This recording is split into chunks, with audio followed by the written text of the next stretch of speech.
परिणाम दुख, ताप दुख, संस्कार दुख और गुणवृत्ति विरोध दुख। ये 4 प्रकार का दुख संसार की चीज़ों में है। तो इस दुख का चिंतन करें, दुख पर विचार करें। जो भी वस्तु हमें सुखदायक लगती है उसमें बुद्धि से देखें कि इसके पीछे 4 दुख छिपे हैं। जैसे परिणाम दुख में बताया था कि कोई व्यक्ति किसी वस्तु का सुख लेता है, मिठाई का सुख लेता है, तो पूरा पेट भर खाने के बाद भी उसकी इच्छा शांत नहीं होती। पेट तो भर गया, ज़बान भी मीठा खा खा के थक गई, बस अब और नहीं खाया जाता। पर मन में तो इच्छा अभी भी है कि और खा लो, इसका और स्वाद ले लो और इसका सुख ले लो। मन की इच्छा तो शांत हुई नहीं। अब व्यक्ति चाहता है कि मेरी इच्छा शांत हो जाए और वो शांत होती नहीं। बस ये उसको बेचैनी, अशांति मन में होती रहती है। इसका नाम है परिणाम दुख। तो ऐसे देखना पड़ेगा कि अब तक 50 बार मिठाई खा ली, 100 बार खा ली, जीवन में बहुत बार खा ली, पर क्या हुआ? तृप्ति तो हुई नहीं, इच्छा तो ख़त्म हुई नहीं। फिर इच्छा हो जाती है 2-5 दिन बाद, फिर इच्छा हो जाती है 5-7 दिन में, फिर इच्छा हो जाती है कि हाँ वो चीज़ लाओ, फिर से लाओ। तो इस प्रकार से हमें दुख देखना पड़ेगा। तो जब जब हम सुख वाली चीज़ों में दुख देखेंगे, परिणाम दुख, ताप दुख, ऐसे, तो उससे रुचि कम हो जाएगी, कोई फ़ायदा नहीं है। पहले भी कितनी बार खा लिया, इच्छा शांत हुई नहीं, तो वो परिणाम दुख हुआ। और ताप दुख ये हुआ कि भाई कोई छीन लेगा, इस वस्तु को हमसे कोई छीन लेगा जो हमारे लिए सुखदायक है। क्यों छीन लेगा? इसलिए छीन लेगा कि यदि कोई वस्तु हमारे लिए सुखदायक है तो उसके लिए भी तो है। हमको अच्छी लगती है, उसको भी लगती है। और यहाँ न्याय तो कोई दिखता नहीं। आज तो सब छीन झपट के खाते हैं। सारी दुनिया में ये मारधाड़ चल रही है, एक दूसरे का शोषण कर रहे हैं, उसका पैसा छीन रहे हैं, उसकी ज़मीन छीन रहे हैं, कोई संपत्ति छीन रहा है, कोई सोना चांदी। तो छीन झपट तो लगी हुई है। तो व्यक्ति को ये खतरा लगता है, डर लगता है कि मेरी संपत्ति कोई छीन लेगा, हैं, मेरी सुविधाएं छीन लेगा, मेरा सुख छीन लेगा। वो ताप दुख है, और छीन भी लेते हैं लोग। ये ताप दुख देखो, यदि मैं इन चीज़ों से सुख लूँगा तो दूसरे लोग भी लेंगे, और मैं तो न्याय से काम करता हूँ, ये तो अन्यायकारी हैं, ये तो मेरे हिस्से का भी छीन के खा जाएंगे। तो फिर इसमें सुख लेना ठीक नहीं, छोड़ो। ऐसे दुख देख देख कर व्यक्ति को वहाँ से वैराग्य उत्पन्न करना पड़ेगा, तो उसका राग कम हो जाएगा। जब राग कम हो जाएगा तो व्यक्ति फिर जब बैठेगा तब वो विचार उसको नहीं उठेगा कि जलेबी खा लो, मिठाई खा लो, फलाना खा लो। सोच तो लिया इसमें दुख है, तो वहाँ से आकर्षण कम हो जाएगा और विकर्षण होगा। वहाँ से मन वापस आ जाएगा, विकर्षण उल्टा होगा, वापस आ जाएगा। तो यही बात सब भौतिक सुखों में विचार करने की है। चाहे खाने पीने की चीज़ हो, चाहे सोना चांदी हो, चाहे रुपया हो, ज़मीन हो, मकान हो, संपत्ति हो, कोई पद प्रतिष्ठा हो, कुछ भी हो, या कोई कुत्ता पाल रखा हो, कोई गाय पाल रखी हो, कोई तोता पाल रखा हो, कोई खरगोश पाल रखा हो, जो भी है उन सब में दुख है। यही 4 दुख उसमें देखते रहिए। तो परिणाम दुख समझ में आ गया। ताप दुख भी बता दिया कि उसमें खतरा लगता है कहीं खो ना जाए, कोई छीन ना ले। तीसरा संस्कार दुख है कि जब उस चीज़ की आदत पड़ जाती है और किसी दिन वो सुख नहीं मिला, फिर दुखी होंगे। तो जिस चीज़ का सुख लेने की आदत पड़ गई उसके संस्कार बन गए। अब वो चीज़ दोबारा नहीं मिल पा रही, हमारी इच्छा बहुत है उसका सुख लेने की और वो वस्तु मिल नहीं रही, तब वो संस्कार हमको परेशान करते हैं, दुख देते हैं। उसको संस्कार दुख कहते हैं। और ऐसा तो होता नहीं कभी कि हर व्यक्ति को हर चीज़ हर समय मिलती रहे। कभी कोई चीज़ मिलती है, कभी नहीं भी मिलती है। आज सुख मिल रहा है, कल नहीं मिलेगा, कोई गारंटी थोड़ी। इतिहास बताता है बड़े बड़े राजाओं को भी राजपाट छोड़ना पड़ा और जंगल में घास की रोटियां खानी पड़ी, ऐसा सुनते हम। तो जब राजाओं की ऐसी हालत हो सकती है तो हम और आप राजा तो हैं नहीं, हमारी भी हो सकती है। आज सुविधा है, कल ना मिले, पता नहीं कब क्या हो जाए। यहाँ पर रोज़ घटनाएं होती रहती। अब देखो कोरोना आ गया, तो कोरोना के कारण कितनी योजनाएं फेल हो गई लोगों की, नौकरी व्यापार धंधे सब ठप से ही हैं। तो पता नहीं कब क्या परिस्थिति हो जाए, अनुकूलता आज जो है वो कल रहेगी या नहीं रहेगी, कोई गारंटी नहीं। तो जब वो सुविधाएं नहीं मिलती तब वो उसके सुख भोगे हुए के संस्कार हमको परेशान करते हैं, वो संस्कार दुख है। तो इस प्रकार से इन दुखों को देखें। चलिए चौथा दुख भी बता दूं प्रसंग से चलते चलते संक्षेप में। तो चौथा दुख है गुण वृत्ति विरोध दुख।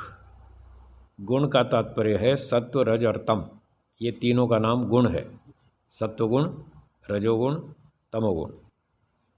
वृत्ति का अर्थ है स्वभाव, तो गुण वृत्ति का मतलब हुआ गुणों का स्वभाव।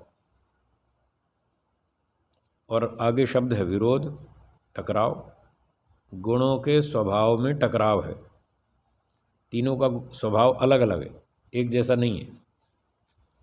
तो इस स्वभाव में टकराव की वजह से बहुत सारा दुख, चिंता, तनाव, टेंशन हो जाती है, उसका नाम है गुण वृत्ति विरोध दुख। जैसे एक व्यक्ति अपने ऑफिस में बैठा है, अच्छी तरह शांत बैठा है, उस समय उसकी सात्विक वृत्ति जागृत है, सत्वगुण का प्रभाव है। तो सत्व का प्रभाव स्वभाव ऐसा है कि वो सुख देता है, शांति देता है, ईमानदारी, सेवा, परोपकार, दया, ऐसे विचार उत्पन्न करता है, ये सत्व का स्वभाव है। और रजोगुण का स्वभाव है इससे उल्टा, वो टक्कर वाला है इससे, वो कहता है स्वार्थ। सत्वगुण कहता है परोपकार करो, रजोगुण कहता है स्वार्थी बनो।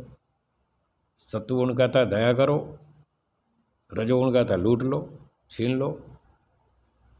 तो इस तरह से दोनों में टकराव है। तो वो बैठा था ऑफिस में ठीक ठाक, अच्छी तरह शांति से अपना काम कर रहा था। थोड़ी देर में एक व्यक्ति आया और कहने लगा, गरीब हूँ साहब जी, मैं गरीब आदमी हूँ, किसान हूँ, मेरी एक फ़ाइल अटकी हुई है, आप मेहरबानी करके इस पर साइन कर दें तो मेरा काम हो जाए, मैं बहुत दिनों से परेशान हूँ। तो उस अधिकारी ने कहा, भाई ठीक है, आप अपनी फ़ाइल यहाँ छोड़ जाओ, इसको देखेंगे, परसों आना, ऐसा कह के उसको भेज दिया।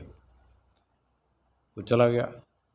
अब जब फाइल देखने लगा तो फिर सोचने लगा, भाई इसका काम कर दें क्या। वो तो कह तो रहा था मैं गरीब आदमी हूँ, परेशान हूँ, मेहरबानी करो इस पे साइन कर दो तो मेरा काम हो जाए। तो वो सोचने लगा कि करूँ या नहीं करूँ। तो सत्वगुण ने कहा, हाँ हाँ कर दो, बेचारा गरीब आदमी है, उसका भला हो जाएगा। तो ये विचार किस गुण से आया?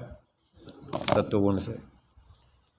फिर वो सोच ही रहा था, फिर अगला पन्ना पलटा तो दूसरा विचार आया, बोला ऐसे कैसे कर दूं, कुछ तो खर्चा पानी मिलना चाहिए ना, ऐसे थोड़ी होता काम, हमारे अपने इतने खर्चे हैं वो कैसे पूरे होंगे, थोड़ा खर्चा पानी तो मिलना चाहिए। अब ये कौन सा विचार आया? रजोगुण का। तो ये सत्वगुण का विचार था, काम कर दो। रजोगुण कहता है ऐसे मत करो, थोड़ा खर्चा पानी लो। फिर सत्वगुण ने कहा कि ये तो ठीक नहीं है, आपको 1 लाख रुपए वेतन मिलता है हर महीने का, इतना पैसा कम है क्या, और क्यों मांगते हो।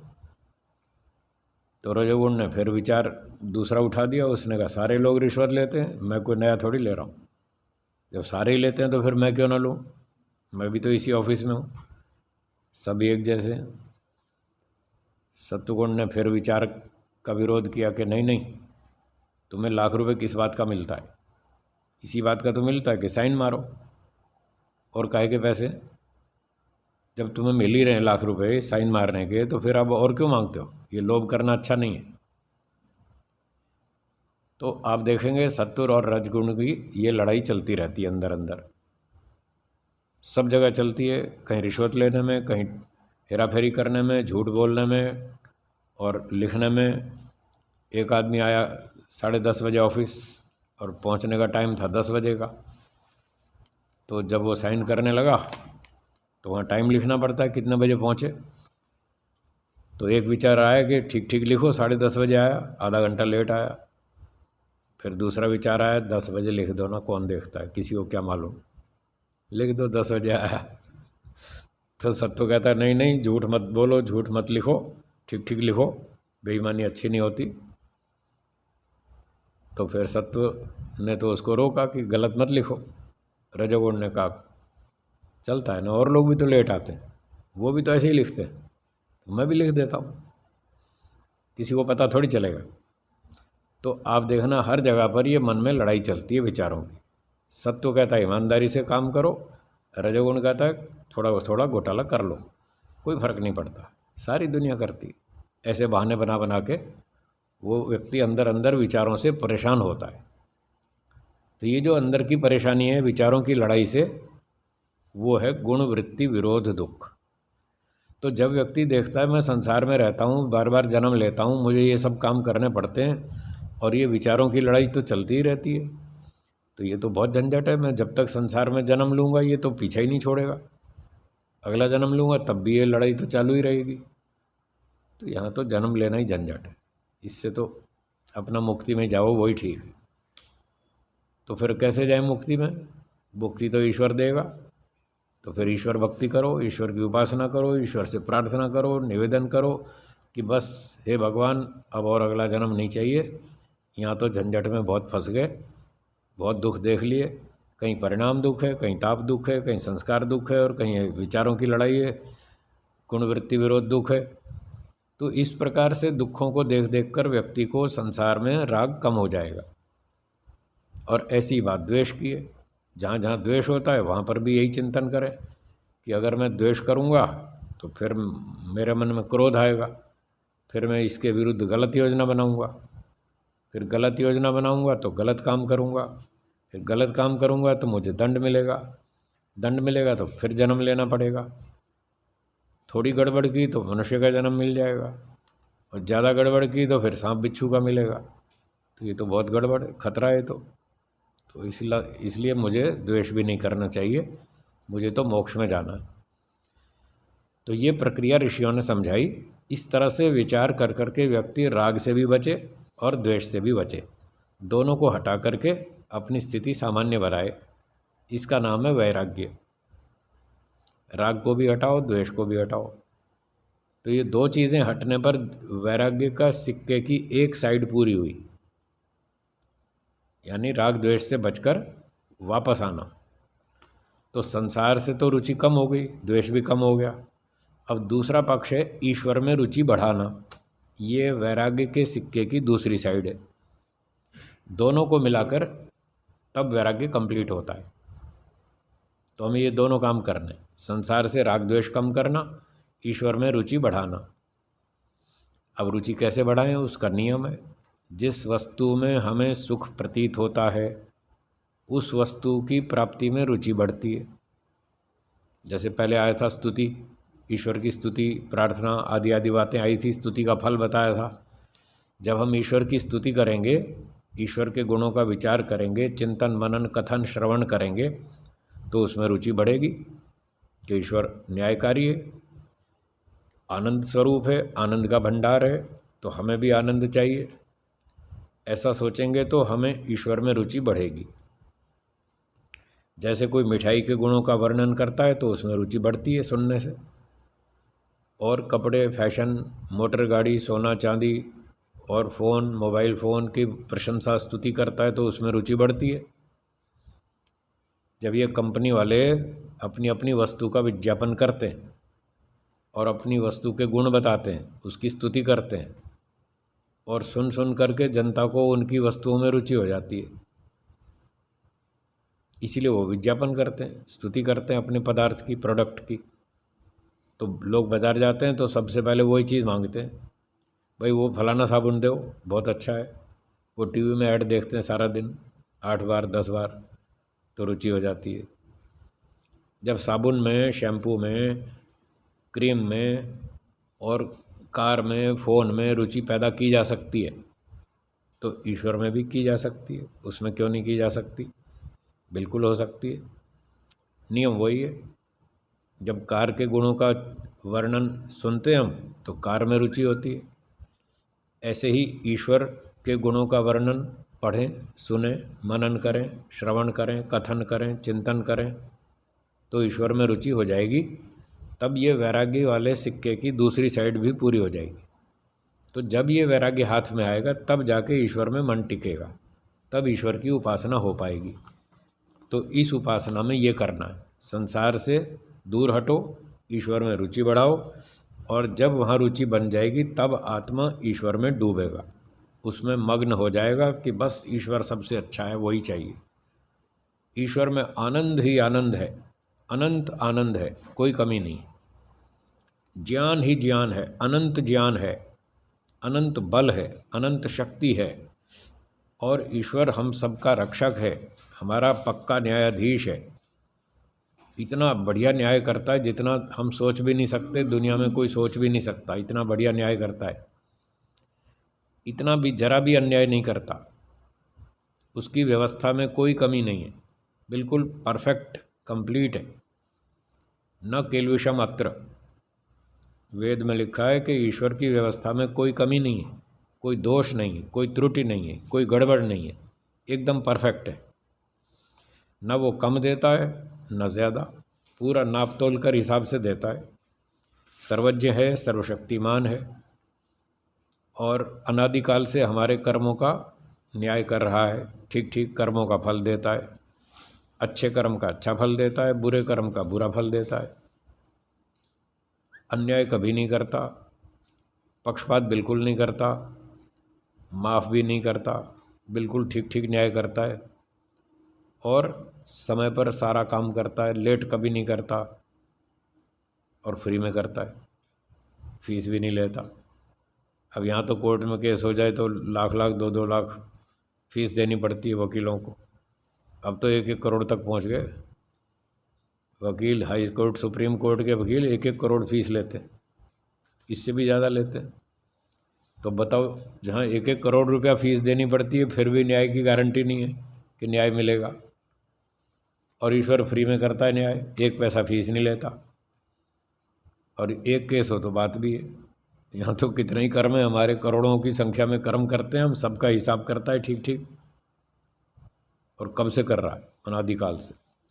अनादिकाल से ईश्वर न्याय कर रहा है, कभी भी 1 पैसा फीस नहीं ली, पूरा पूरा न्याय करता है, दोषियों को दंडित करता है, अच्छे लोगों को इनाम देता है, जो अत्याचारी लोग हैं उनको पूरी नन याद दिला देता है, अगले जन्म में सूअर कुत्ता सांप बिच्छू बनाएगा, व्हेल मछली बनाएगा, वृक्ष बना देगा, तब उनका दिमाग ठिकाने आ जाता है।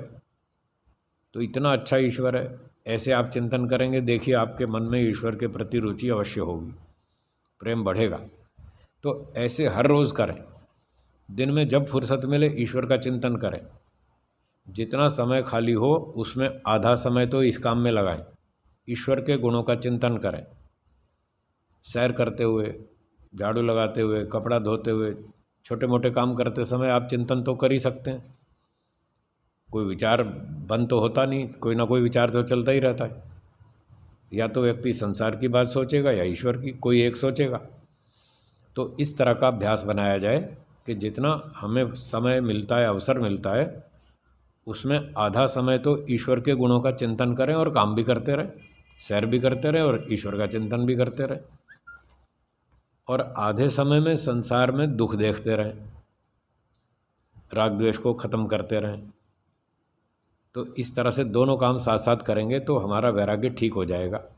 जब ये वैराग्य ठीक होगा तब ईश्वर के आनंद स्वरूप में आत्मा मग्न होगा, ये है उपासना। तो ईश्वर के ही आनंद स्वरूप में अपने आत्मा को मग्न करें, ये ईश्वर की उपासना कहलाती है। तो समय के अनुसार अब विराम देते हैं, एक बार ओम का उच्चारण करेंगे। ओम